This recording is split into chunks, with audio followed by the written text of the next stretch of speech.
Делаем ставки, господа. Будут ли эти сраные сайлентблоки, извините, нехорошие эти сайлентблоки, скрипеть после установки? Или не будут?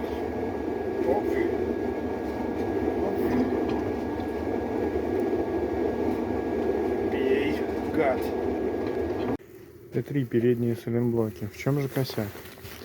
Сейчас я залил масло между, ну так, подковыривал, там продвигал, залил между пластиком и резиной. То есть резина по пластику проворачивается.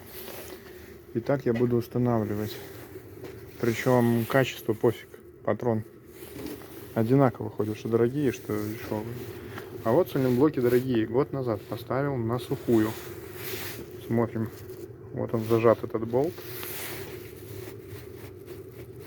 Люфт. И если присмотреться, двигаю рычаг. Вот он наш скрип любимый. А почему? Пластик стоит на месте. То есть проворачивается металл в пластике. А должен проворачиваться. То есть пластик уже сломало там внутри. Я этого не вижу.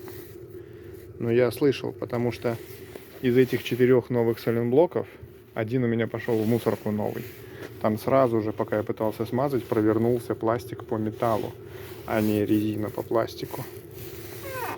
И вот он просто в тупую, на сухую был установлен сайлентблок. И вот она проблема нашего скрипа. Естественно, пластик по металлу работать не будет. То есть первое же движение, он заскрипел сразу после установки. Первое движение и провернулся пластик по металлу, а не резина в пластике. Поэтому сейчас максимально по возможности пролито масло с двух сторон между, ну, чтобы обеспечить движение резинки в пластике. Ну, поставим, проверим. Моя теория такова. Плюс еще пару раз дал кувалдой по рычагу для того, чтобы вот в этом месте, где шайбочки стоят, у нас сайлентблоки становились плотно. Потому что если они становятся с болтанкой такой, то тогда получается, что сайлентблок как бы, ну, выдавливается, ну, точнее, впрессовывается сильнее, чем надо. Ну, короче, резина в натяге, и это не есть хорошо. За этим надо следить. 2-3 удара на деревяшку опер рычаг, сверху долбанул. 2-3 удара, рычаг занял нужное положение. Без проблем. Ну вот стоит сайлентблок новый. Он пришпоркнул пару точек,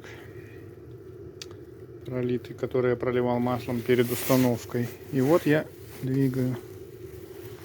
Вот наш пластик крутится, а резина стоит. То есть сайлентблок может проскакивать. Ну и соответственно, конечно же, не скрипит. То есть сайлентблок у нас может работать, должен вот так. Ну, посмотрим, сколько это продержится. Мне кажется, если поставить, если машина не будет стоять, то это должно жить.